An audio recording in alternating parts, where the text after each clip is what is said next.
श्रुतिस्मृतिपुराणानामालयं करुणालयं नमामि भगवत्पादं शङ्करं लोकशङ्करं शङ्करं शङ्कराचार्यं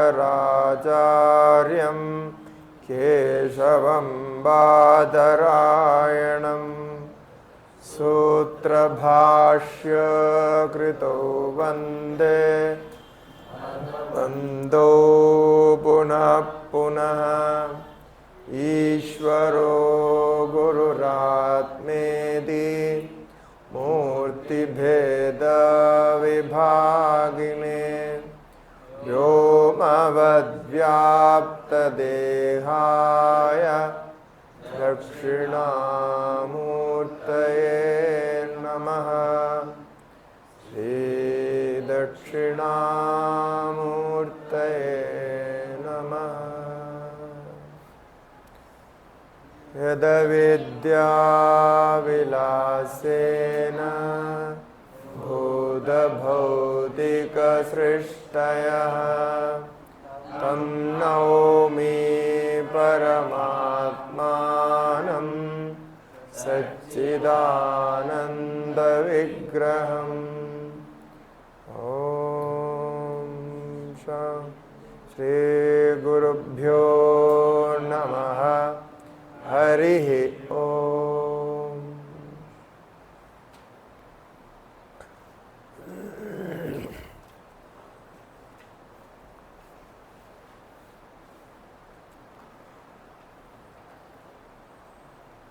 प्रयोजन का लक्षण बताया था।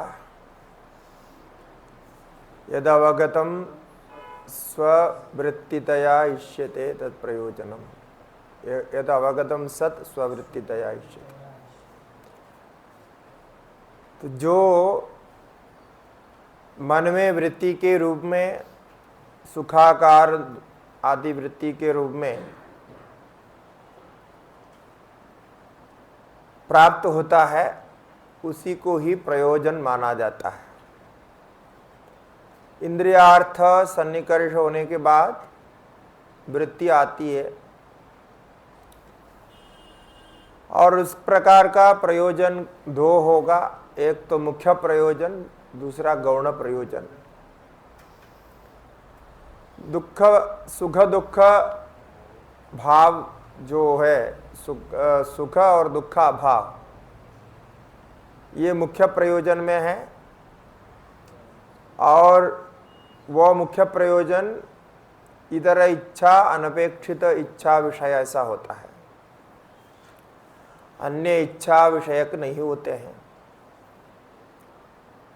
और तद अन्यतर साधनम गौण प्रयोजन। और उस मुख्य प्रयोजन को साधने के लिए जो साधन होता है उसको गौण प्रयोजन कहते हैं, या दुख का या सुख का साधन, तद अन्यतर साधन, दोनों में से एक। ये साधन की इच्छा है, या साधन की इच्छा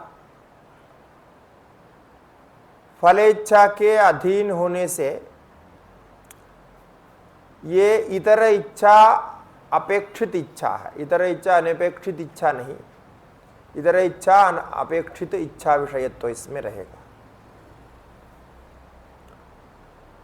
ऐसा सुख है, दुख है, दोनों है, ये दोनों ही प्रयोजन है। सुख दो प्रकार का होता है, दुख भी दो प्रकार का होता है। सुख सादिशय निरतिशय रूप से दो होगा, और दुख भी एक यत्किंचित दुख और दूसरा यावत दुखा भाव। यत्किंचित दुखा भाव, यावत दुखा भाव। तो यत्किंचित दुख होगा तो उसका भी निराकरण होगा, और यावत दुखा भाव निरतिशय सुख की प्राप्ति में होगा, आत्यंतिक दुखा भाव। अब सादिशय सुख का लक्षण दिया, जो विषय सन्निकर्ष से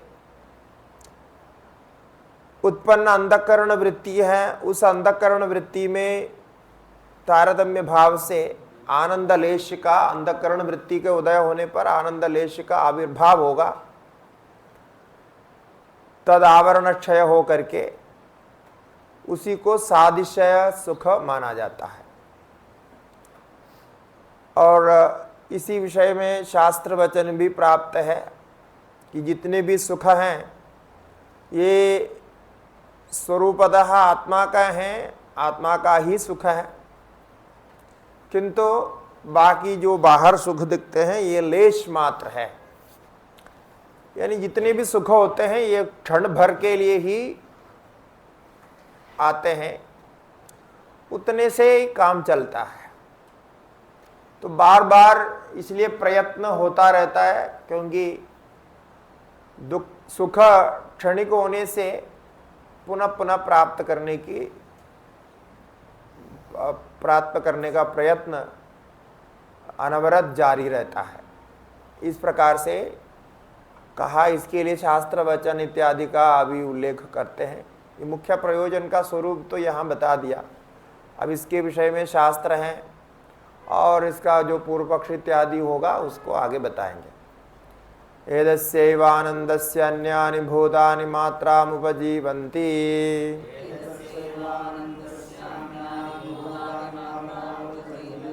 इत्यादि श्रुतेः निरतिशयं सुखं च ब्रह्मैव आनन्दो ब्रह्मेति व्यजानात्।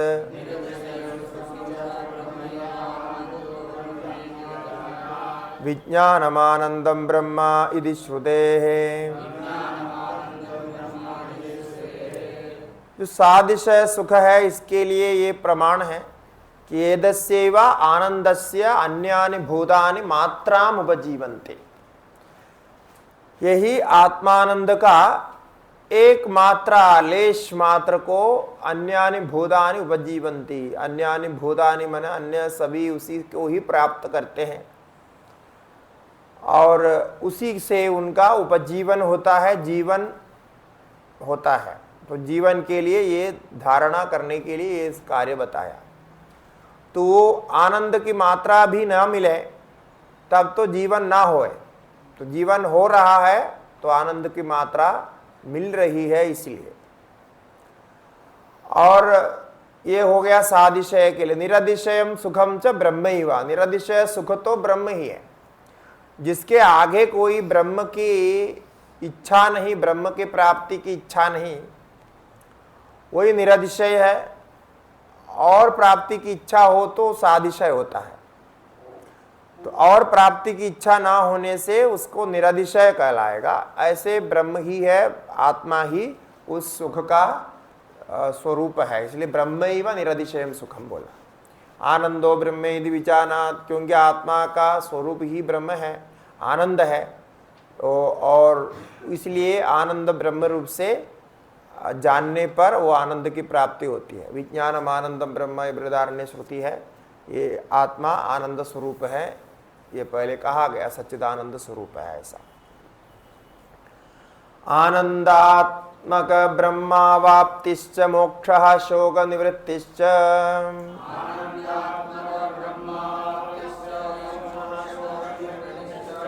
ब्रह्मवेद ब्रह्मैव भवति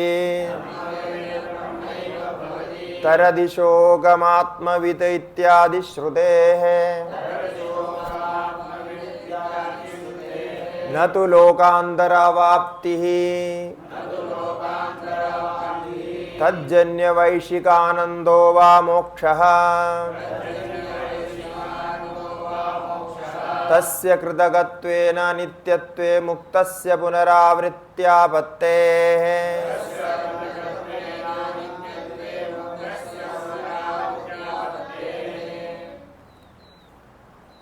आनंदात्मक ब्रह्मावाप्तिश्च मोक्षः शोक निवृत्तिश्च। मोक्ष का नाम यही है, आनंद रूप ब्रह्म की प्राप्ति, ब्रह्माकार वृत्ति के द्वारा उसमें स्थित हो जाना, यही प्राप्ति है। और मोक्षः शोक निवृत्तिश्च, वही मोक्ष को शोक निवृत्ति भी, आत्यंतिक शोक निवृत्ति भी कही जाती है। दोनों निवृत्ति, शोक निवृत्ति और ब्रह्मानंद प्राप्ति एक ही वस्तु है, इसमें दो कार्य नहीं है। तो पहले का जो शोक भाव था वो अब नहीं रहता है, इसके कारण शोक निवृत्ति हो गई ऐसा बताया जाता है। वस्तुतः शोक निवृत्ति का कोई कार्य वहाँ नहीं है। ब्रह्म प्राप्ति होने पर ही शोक निवृत्ति स्वतः हो जाएगी, अथवा तद विपरीत भी कह सकते हैं, शोक निवृत्ति ही होती है और प्राप्ति कुछ होती नहीं, क्योंकि स्वरूप तो वैसे के वैसे पहले से है।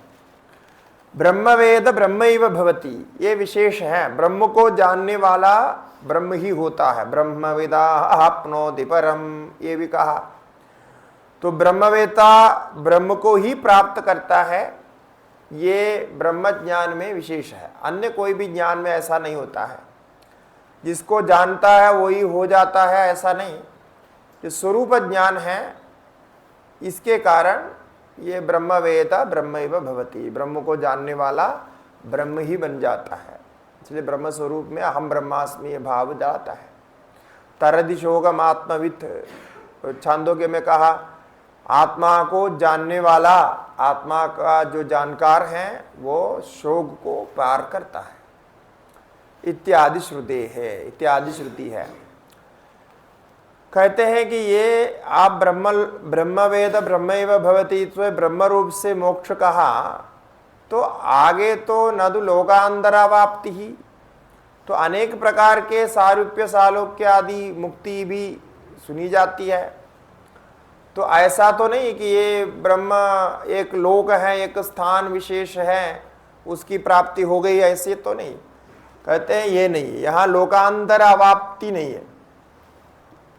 जो वैकुंठ आदि लोग प्राप्त है वो भी सुनते हैं, लेकिन यहाँ लोकांतर प्राप्ति नहीं है, क्योंकि तज्जन्य वैशिक आनंदो व मोक्षः।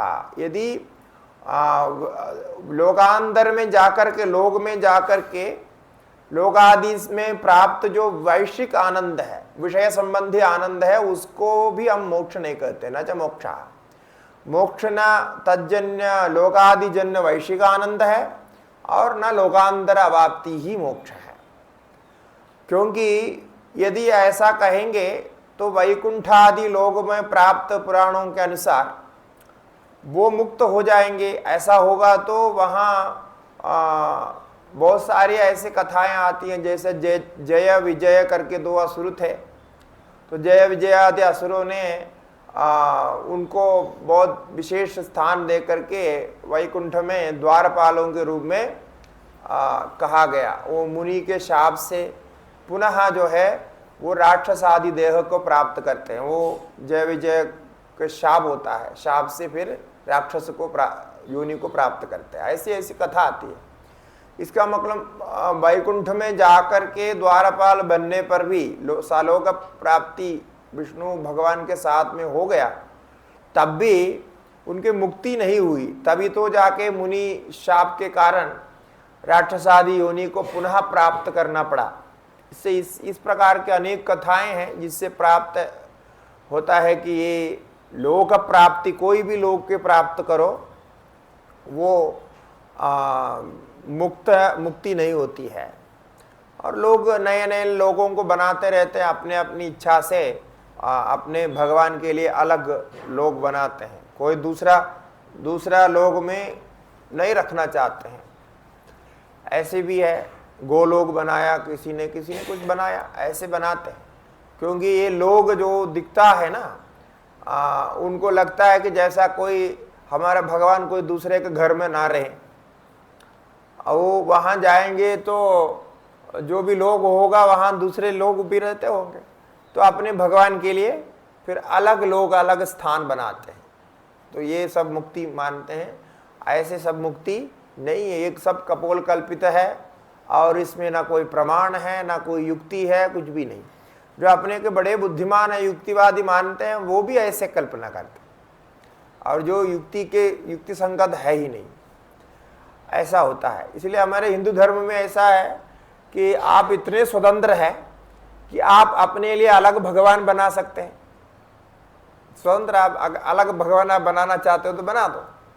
फिर आप अलग भगवान के लिए अलग ग्रंथ लिखना चाहते हैं वो भी लिख सकता है, और फिर वो भगवान के लिए अलग मंत्र बनाना चाहते हैं वो भी बना देते हैं, अलग गायत्री मंत्र बनाना चाहते हैं वो भी बना देते हैं, फिर अलग पूजा विधान करना चाहते हैं वो भी कर सकता है, अलग याग बनाना चाहते हैं वो भी कर सकता है, अलग आश्रम आदि तो बनाते ही है वो भी हो सकता है। तो सब कुछ हमारे यहाँ इतनी स्वतंत्रता है, आप कुछ भी बना, इतना कि ऊपर आप अलग एक लोग बनाना चाहते हैं भगवान के लिए, वो बस ना खरीदने के लिए कोई पैसा खर्च होता है, ना कोई डॉक्यूमेंट बनाना पड़ता है, कुछ भी नहीं, आप बता दो वो आपको फ्री में वहां लोग भी मिल जाए।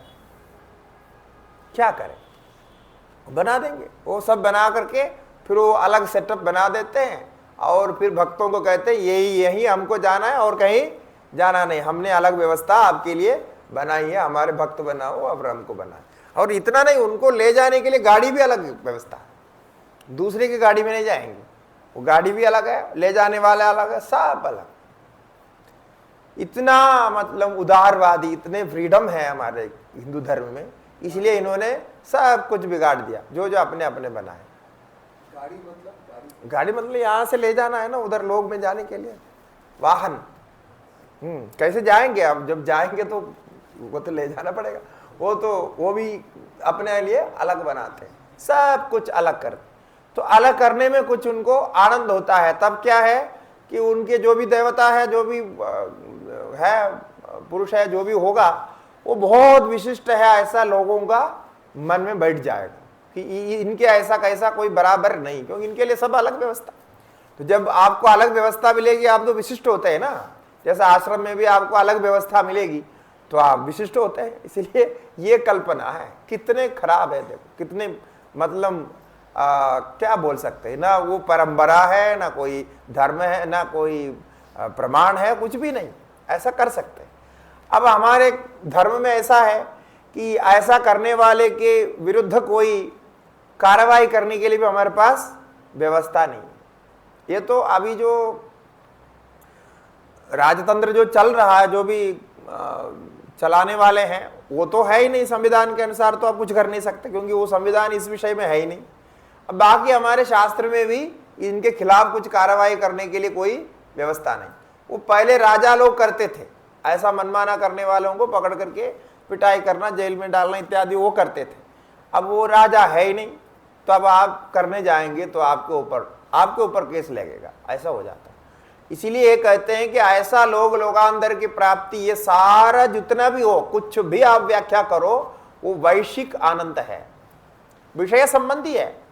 आपने यहां के लौकिक विषय को रखा और वहां दिव्य विषय को रखा, दिव्य भोग सब दिव्य रखा, डिवाइन दिव्य, किंतु है वो वैश्विक भोग ही, विषय ही है वहां।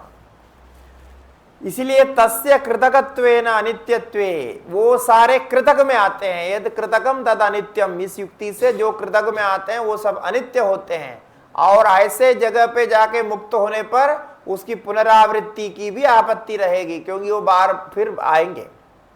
वहां जाकर के मुक्त हो गया, कुछ समय वहां रहा, ठीक है, सब कुछ हो गया, फिर बाद में आ जाएंगे, ऐसे भी कहते हैं लोग, बाद में आते हैं ऐसा भी कहते हैं। फिर मुक्त भी हो गया और बाद में आएंगे भी, उनको भी ऐसे, क्योंकि अब कल्पना तो करनी है। अब वो वास्तव में यदि आते भी है ना, आजकल हमने कहीं कुछ चर्चा में कहा था, वो ऐसे ऐसे बता रहे थे, मैंने बोला यदि वास्तव में आपके जो महापुरुष है, यदि वास्तव में इस समय आ भी जाए आपके आश्रम में, आप उनको रखेंगे नहीं। बोलेंगे आप हमारे मिशन के है ही नहीं, वो तो पहले चले गए ना, वो वापस आ गया, तो बड़े गुस्सा हो गए, मेरे को उसी दिन आश्रम से निकाल दिया। बोले ये सब मैंने युक्ति से बोला, जब आप इंतजार कर रहे हैं कि आप दूसरे को देते नहीं, यदि समझो कि आपके पुरुष ही, आपके महापुरुष ही आपके वहां आ गया, आपके कमरा पूछा, तो आप देंगे नहीं, क्योंकि आप पहचानेंगे ना, आप बोलेंगे हमारे मिशन के नहीं है ये। तो ऐसे ही होता है, बस इतना ही है कि ये स्वतंत्रता है हमारे धर्म में, स्वतंत्रता, ये स्वतंत्रता को मिसयूज करते हैं, इसका बहुत खराब जो है फायदा उठाते हैं। इसलिए मनमानी करने में हमारे यहाँ कोई ये नहीं, और सबके भक्त बन जाएंगे, ये भी एक विशेष है। पूरा दुनिया ये है, इसमें आश्चर्य है। यहाँ कोई भी गुरु बन जाता है, पढ़ा लिखा हो अनपढ़ हो कैसे भी हो, कोई भी गुरु बन जाता है, उनके चेले मिल जाते हैं। ये कोई दुनिया में और कहीं नहीं होता है। ऐसे दूसरे लोग वहाँ चेले नहीं बना सकते, उनको पूरा सिस्टमेटिक चलना पड़ता है। यहाँ ऐसा नहीं, आप गुरु बन जाओ कल से, आपको भी मिलेंगे चेले। हाँ, ये यहाँ बड़ा अतिशय है। क्या दंड नहीं मिलेगा तो कहीं भी होगा। हाँ, ऐसे होता है। दंड, हमारे पास दंड की व्यवस्था नहीं ना, क्या करें, तो करते हैं बस, ऐसा होता है। इसीलिए ये बिगड़ जाते हैं, समाज को समाज में भेद फूट डालते हैं और परस्पर विद्वेष होता है और एक कार्य जो है साथ में नहीं कर सकते हैं। ऐसे ऐसे बहुत सारे कारण होते हैं। उसी के बीच में राजनीति भी आ जाती है, जातिवाद भी आता है, सब कुछ आ जाता है। ननु त्वन्मतेऽपि आनन्दावाप्तेः अनर्थ निवृत्तेश्च सादित्य तुल्यो दोषः।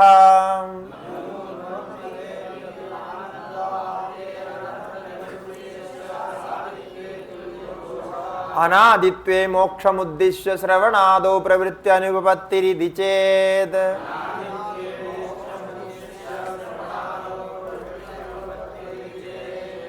अब शंका कर रहे हैं कि आपने जो अपने मत में अपने पक्ष में जो मोक्ष की व्याख्या की है, आपने क्या कहा, आनंदात्मक ब्रह्म अवाप्ति ही शोक निवृत्ति, ये कहा।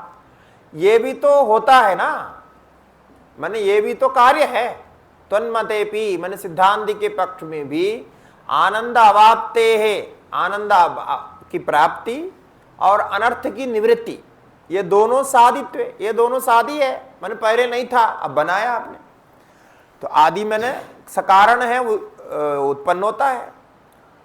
तो तुल्यो दोष, ये तो दोष आपके यहां भी आएगा। क्या है, कृतकत्वेन कृतकत्वेन अनित्यत्व दोष, ये आपको भी आएगा, क्योंकि पहले ब्रह्मावाप्ति नहीं थी, अब ब्रह्मावाप्ति प्राप्त हो गई तो आ गया ना, तो वही स्थिति हो जाएगी। और यदि समझो नहीं अनादि है मोक्ष, तो मोक्ष अनादि है तो फिर श्रवण आदि प्रवृत्ति अनुपत्ति, फिर श्रवण आदि साधन करने की आवश्यकता नहीं, जो प्राप्त को प्राप्त करने के लिए कोई साधन नहीं करता। तो ये तो आपके यहां भी दोष है। प्राप्त मानने पर तो साधन अनुपपत्ति दोष और अप्राप्त मानने पर साधित्व दोष, दोनों तरफ से दोष आपको भी है, सबको है, ये कहना चाहते हैं। बोलते हैं नहीं है, न सिद्धस्यैव ब्रह्मस्वरूपस्य मोक्षस्य असिद्धत्व भ्रमेण तत्साधने प्रवृत्ति अनुपपत्तेः।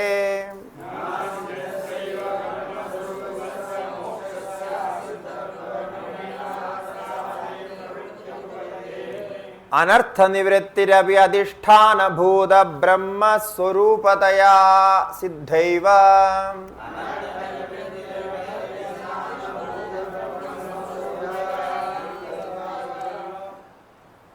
कहते हैं कि हमारे यहाँ ऐसी बात नहीं है, हमारे यहाँ कुछ और व्यवस्था है।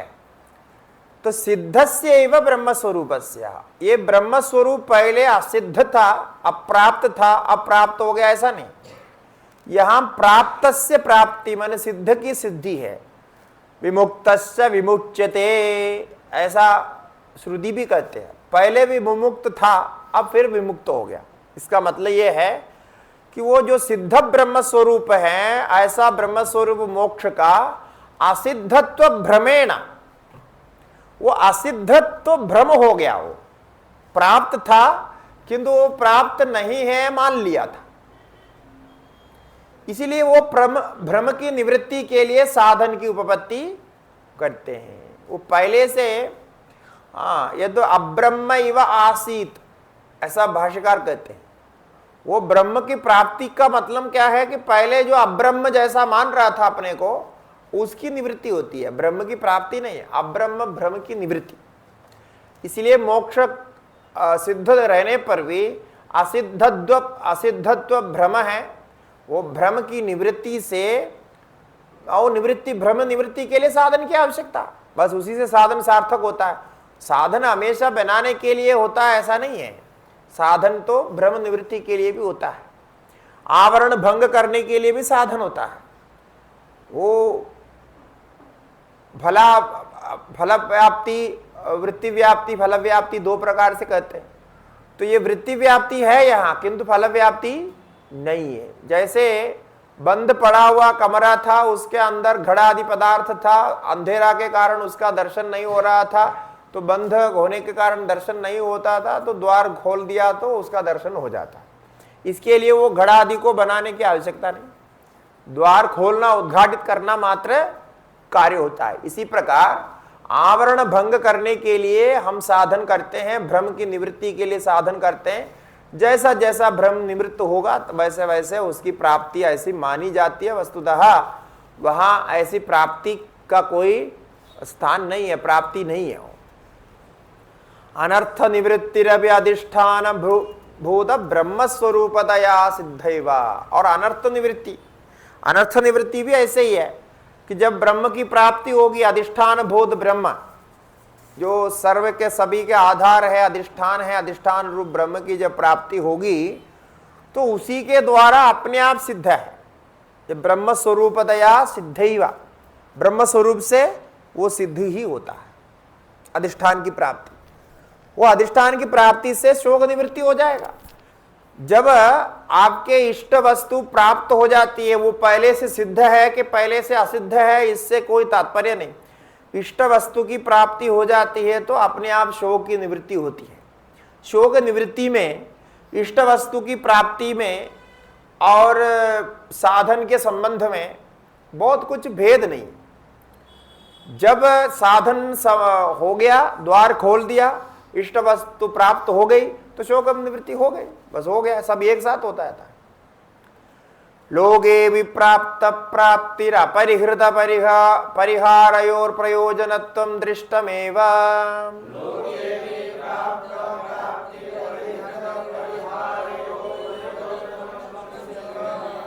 यथा हस्तगद विस्मृत सुवर्णादो तव हस्ते सुवर्णमिति आप्तोपदेशादा अप्राप्तमिव प्राप्नोति।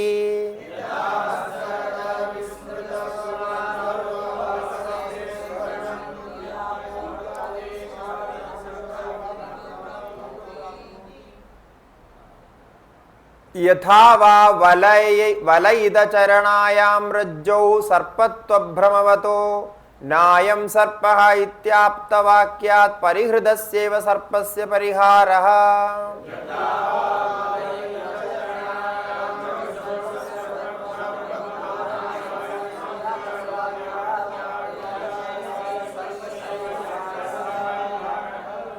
एवं प्राप्तस्यापि आनंदस्य प्राप्तिः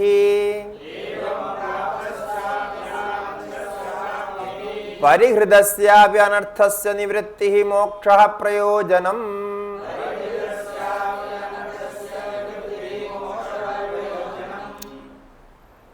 कहते हैं जैसे लोक में भी ये देखा गया है, प्राप्त की भी प्राप्ति होती है और जिसका परिहार कर दिया गया है, परिहृत है पहले से, तो परिहृत के भी परिहार माना जाता है, होता है, ऐसा दिखता है। जैसे यथा प्राप्त से प्राप्ति के लिए कहते हैं हस्तगद विस्मृत सुवर्णादो, हाथ में सुवर्ण था लेकिन उसने उसके ऊपर ध्यान नहीं दिया, तो कोई आके बोलता है तव हस्ते सुवर्ण, अरे तुम्हारे हाथ में ही तो है, ऐसा बोलता है।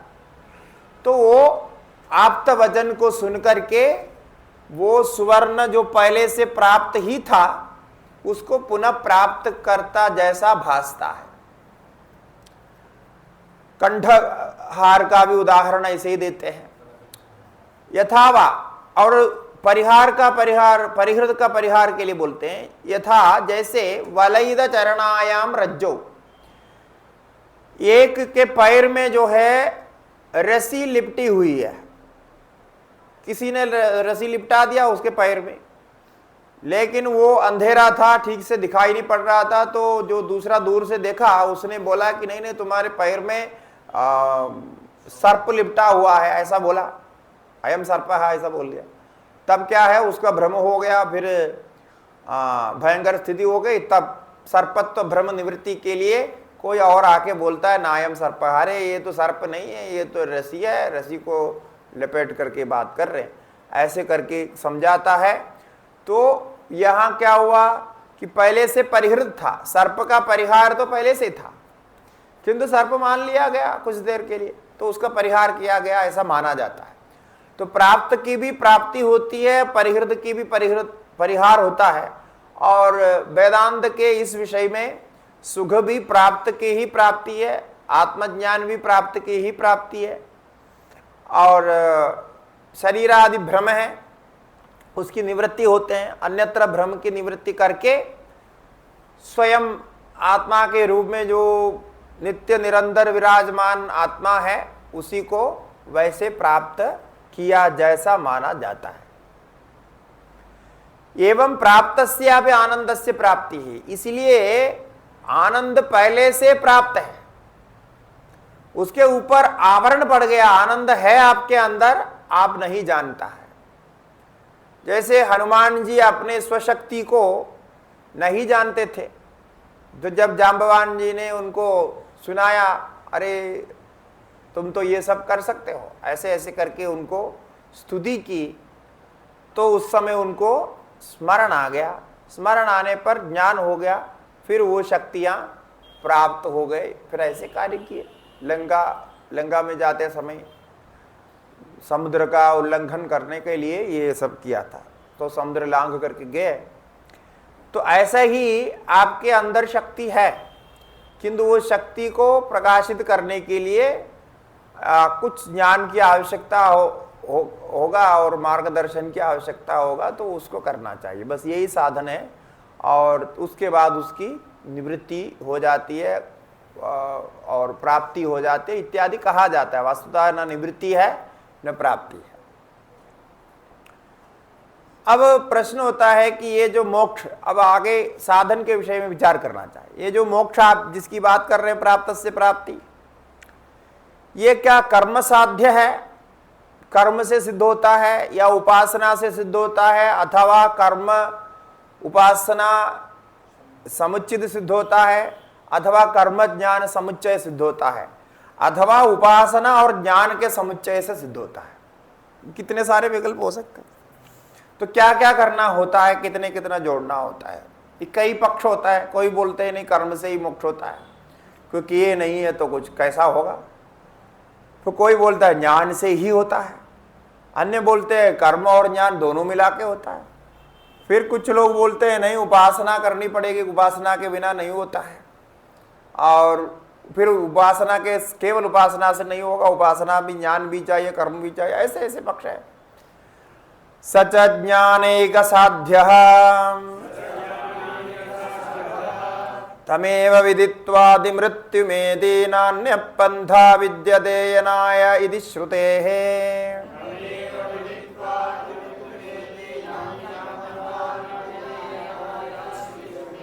अज्ञान निवृत्तेर्ज्ञानैक साध्यत्व नियमाच्च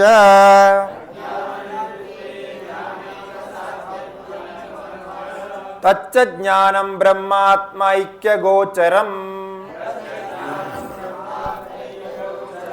अभयं वै जनक प्राप्तोऽसि तदात्मानमेवावेदहं ब्रह्मास्मीति श्रुतेः।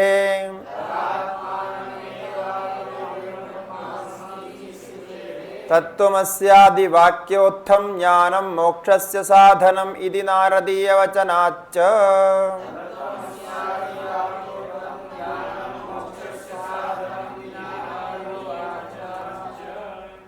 सच ज्ञान एक साध्य, सच मोक्ष, वो जो मोक्ष है जिसके बारे में कहा मोक्ष टू प्रयोजन, वो ज्ञान केवल ज्ञान से ही साध्य है। अर्थात कर्म उपासना आदि का साक्षात संबंध का निराकरण कर दिया। क्यों? क्योंकि श्रुति कहती है तमेव विदित्वा, उसी को जानकर आदिमृत्यु में थी, मृत्यु को अतिक्रमण कर जाता है, मोक्ष को प्राप्त करता है। तो यहां तमेव विदित्वा, ये जानकर ये कहा, नान्य पंथा विद्यते अनाया, अब दूसरा कोई रास्ता इसका है ही नहीं, ऐसा स्पष्ट कह दिया। तो इससे मालूम होता है कि ज्ञान ही उसको प्राप्त करने के लिए एकमात्र साधन है, अन्य पंथा है नहीं। और अज्ञान निवृत्तेर ज्ञान एक साध्य नियमाच, और ये देखा गया युक्ति से, जहां जहां अज्ञान होता है वहां ज्ञान से ही उसकी निवृत्ति होती है। अज्ञान की निवृत्ति कोई और साधन के द्वारा साध्य नहीं है। कोई कर्म करेंगे अज्ञान की निवृत्ति होगी ना। अंधेरा को हटाना चाहते हैं आप, तब आपको प्रकाश ही लाना पड़ेगा। बाकी कितना भी साधन करो, शीर्षासन करो, कुछ नहीं होने वाला, वो तो प्रकाश से ही जाएगा, अंधेरा अन्यथा नहीं जाएगा।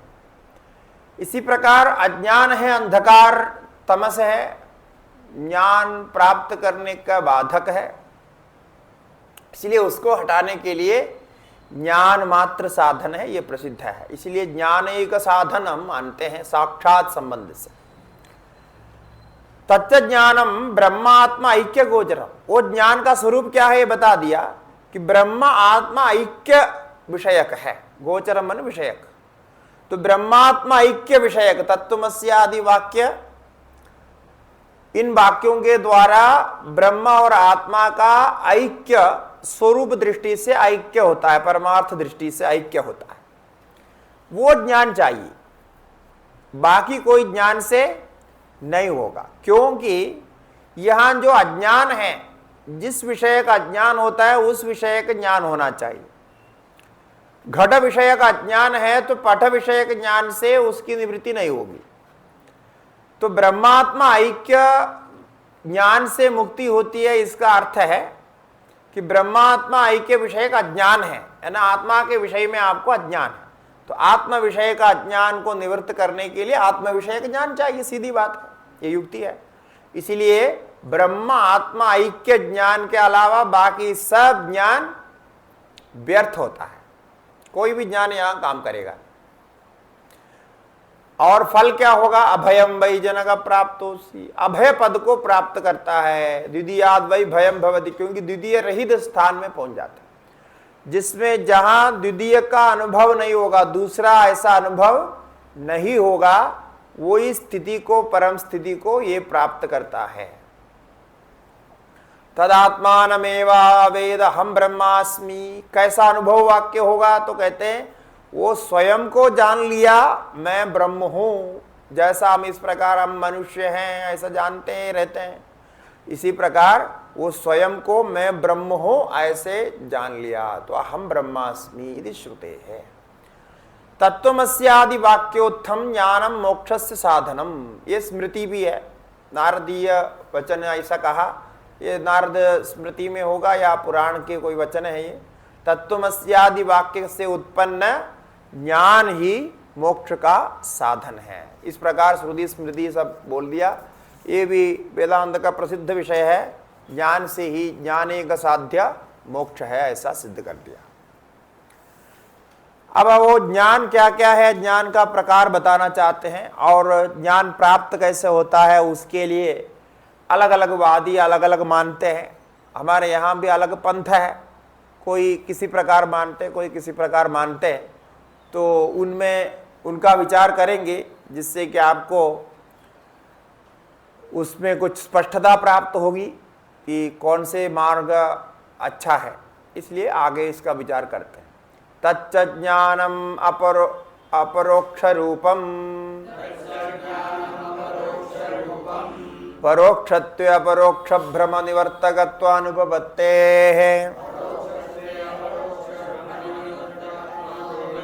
तच्च अपरोक्ष ज्ञानम तत्वमस्यादि वाक्यादि केचित्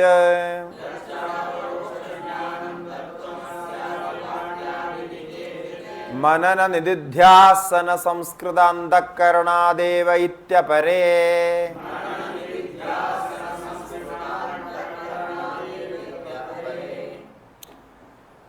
तच्च ज्ञानम अपरोक्ष रूपमेवा। अब यहां ये ध्यान रखना है कि जो ब्रह्मात्मा ऐक्य गोचर जो ज्ञान है ये अपरोक्ष ही होता, अपरोक्ष ज्ञान ही अविद्या को निवृत्त करेगा, परोक्ष ज्ञान नहीं करेगा। क्योंकि ज्ञान से मोक्ष होता है ऐसा कहने पर सुनने वाले को ये भ्रम होता है कि हमें अभी ज्ञान हो गया, हम इतने साल से श्रवण कर रहे हैं और वेदांत का अध्ययन किया, सब संस्कृत आदि शास्त्रों का अध्ययन किया, विद्वान हो गए तो ज्ञानी हो गए। तो लोग ऐसा मान लेते हैं इतना सब अध्ययन करने के बाद वो ज्ञानी हो जाता है, ऐसा मानते हैं।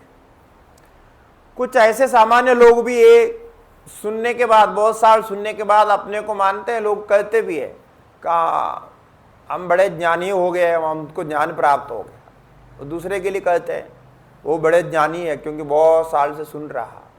तो सुना तो है, वैसे के वैसे सुन रहा, किंतु वो सुना बाकी जैसा सुन रहा है वैसा सुन रहा, और सुनने के बाद वो कुछ समय के बाद मान लेते हैं इतना जब हमने सुना तो वो ज्ञान हो ही गया हो।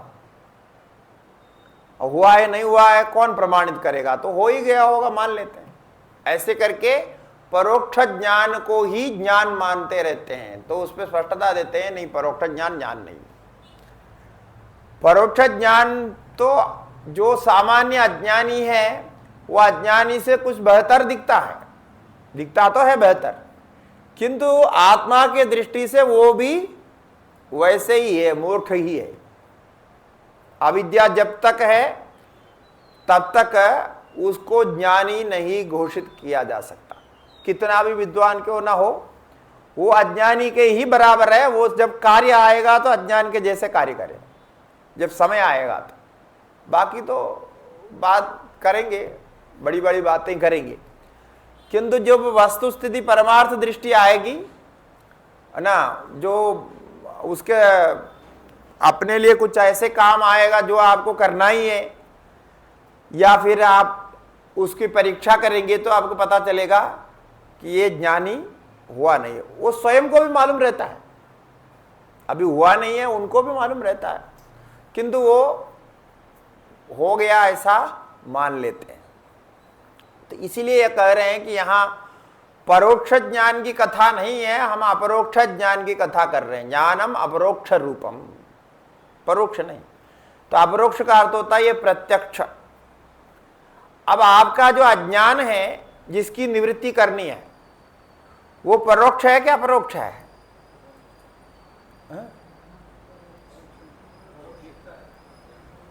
अज्ञान परोक्ष है क्या अपरोक्ष है? अज्ञान परोक्ष है। कहाँ रहता है परोक्ष में? परोक्ष मन दूर रहता है। कहाँ रहता है अज्ञान? मन में रहता है। अरे अज्ञान परोक्ष नहीं, अज्ञान तो अपरोक्ष होता है। मैं अज्ञानी हूं स्वयं कहता है, परोक्ष नहीं है। अज्ञान अपरोक्ष होता है। कोई अज्ञान को जानने के लिए क्या चाहिए आपको? कुछ नहीं चाहिए। अज्ञान तो जानते रहते, पहले से बोलते रहते। कोई भी पूछो मैं अज्ञानी हूं, कोई निसंशय बोलता है, कोई संशय भी नहीं होता उसको, अज्ञानी बोलता हूं। तो इसलिए परोक्ष ज्ञान से इसकी निवृत्ति नहीं होगी। हाँ, ये केवल अभी बोला ना पंडित मन्यम बोलने से नहीं होगा। तो पंडित मन्य तो वो मान लेंगे, वो परोक्ष ज्ञान से ही काम चलाएंगे, लेकिन वो परोक्ष ज्ञान कदापि अपरोक्ष निवृत्ति नहीं कर सकता, अपरोक्ष ज्ञान की निवृत्ति नहीं कर सकता। ये दोनों दो स्तर पर है। परोक्ष ज्ञान तो परोक्ष ज्ञान की निवृत्ति कर देगा, किंतु अपरोक्ष ज्ञान जो है, मैं अज्ञानी हूं, मैं मनुष्य हूं, ये सब में ये लगाते हैं ना, स्वयं में लगाते हैं। तो ये स्वयं में जो जो लगाया जाता है वो सब अपरोक्ष ही होता है, साक्षात होता है। उसमें कोई और किसी को पूछने की जरूरत नहीं। आप जिस विषय में अज्ञानी हैं वो किसी और को पूछना पड़ता है कि मैं अज्ञानी हूं कि नहीं हूं? नहीं पूछता। हाँ वही है, वही इसीलिए परोक्ष ज्ञान नहीं है, अपरोक्ष ज्ञान है। हाँ वही बोल रहे ना, वो आत्मा को ऐसा क्यों, फिर ये तो आत्मा नहीं है क्या? ये जो अभी कुछ जो कुछ है वो आत्मा में नहीं माना? नहीं, मन बुद्धि सहित आत्मा नहीं है। आपने अभी कहाँ मान रखा ये है, वो है ही नहीं, वो तो विवेक हो गया। विवेक हो गया तो आपको हो गया अपरोक्ष ज्ञान, किंतु अब हुआ नहीं। जिसको पूछेंगे तुम क्यों अध्ययन कर रहे हो, पूछने से क्या बोलेंगे? हम जानते नहीं, जानने के लिए अध्ययन कर रहे हैं ना, ये बोलेंगे। अब आप जानते नहीं है करके आपको जानकारी है ना, है कि नहीं? हाँ, तो वही पर अपरोक्ष है। बोले कि आप जानते हैं नहीं है, ऐसी जानकारी आपको है, इसलिए तो आप अध्ययन करने के लिए जा रहे हैं या अपने साधन करने के लिए जा रहे हैं। तो उसकी निवृत्ति करनी है, ये आपको मालूम है। ये किसने बताया? वो स्वयं जानता है। वो स्वयं जानता है, बिना उपाधि से जानता है, और स्वयं को अज्ञानी सिद्ध करने के लिए कोई अध्ययन नहीं करता। करता है? स्वयं को पहले अज्ञानी सिद्ध करेंगे, ऐसा करके कोई अध्ययन नहीं करता। इसका मतलब क्या है? वो पहले से सिद्ध है। वो अज्ञानी तो पहले से ही मानता है, और फिर ज्ञानी सिद्ध करने के लिए तो करता है।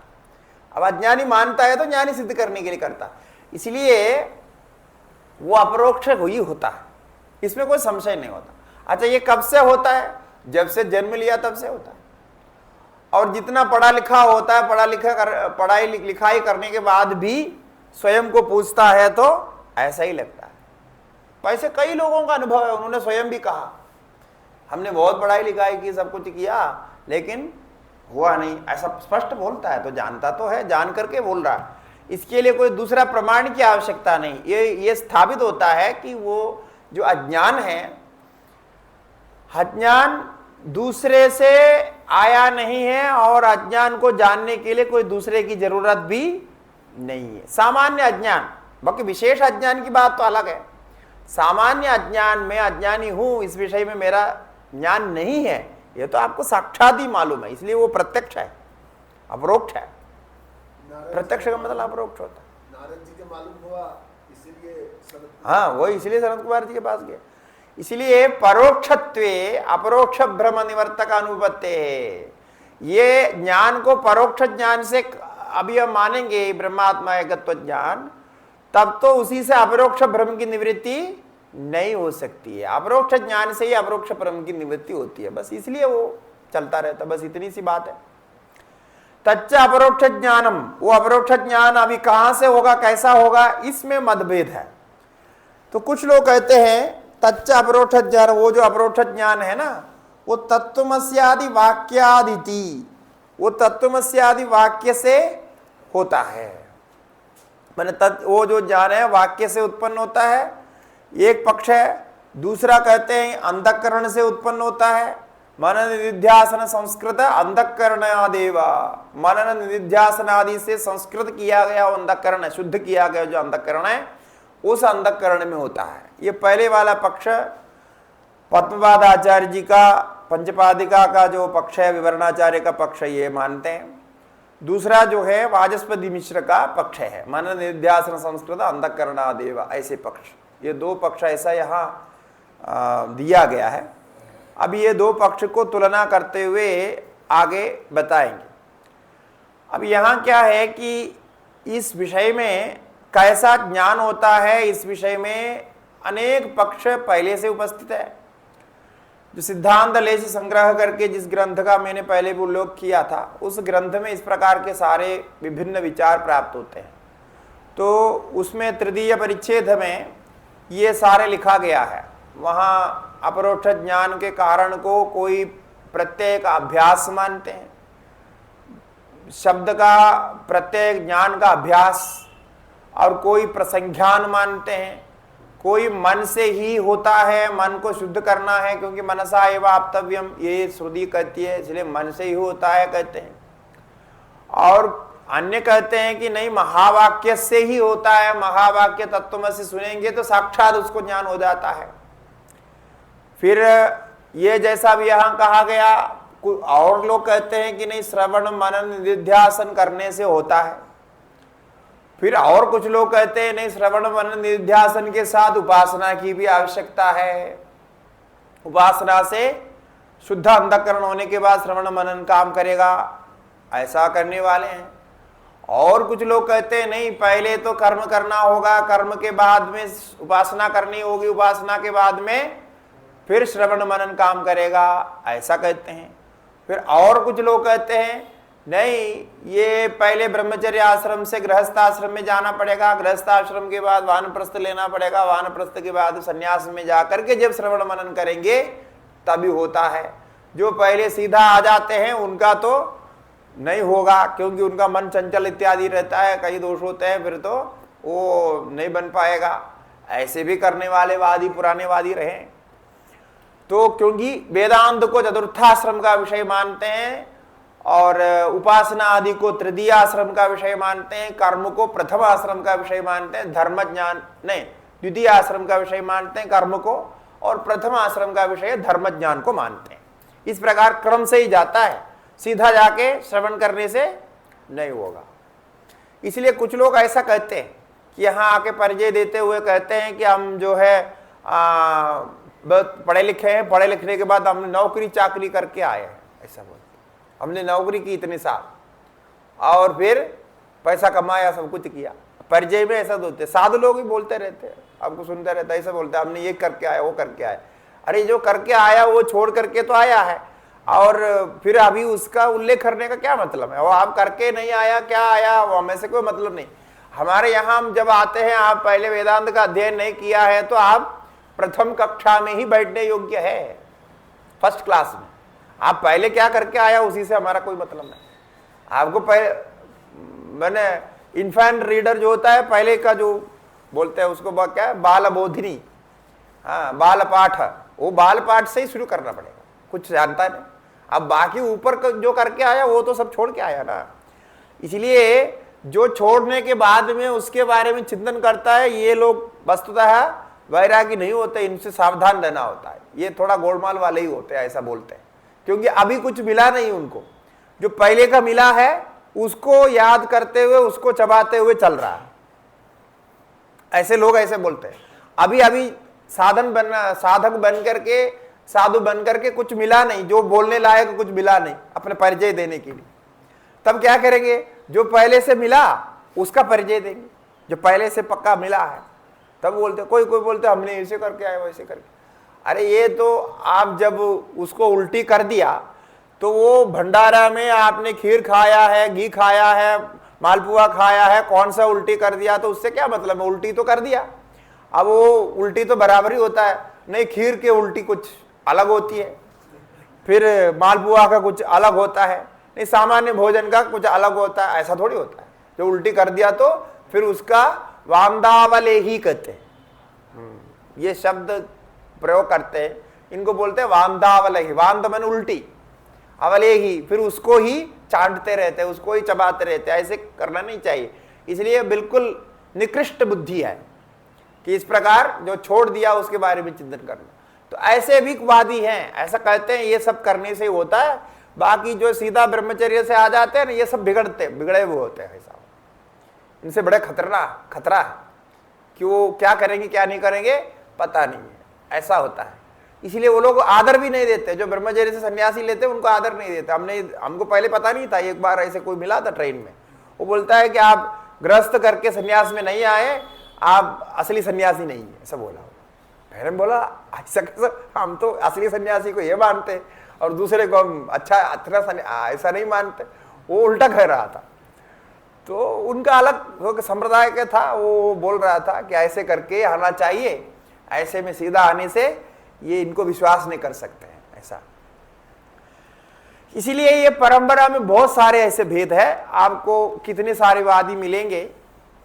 यहां अभी मुख्य रूप से 2 वादी या 3 वादी को लेकर विचार करेंगे। ओम पूर्णमदः पूर्णमिदं पूर्णात् पूर्णमुदच्यते पूर्णस्य पूर्णमादाय पूर्णमेवावशिष्यते।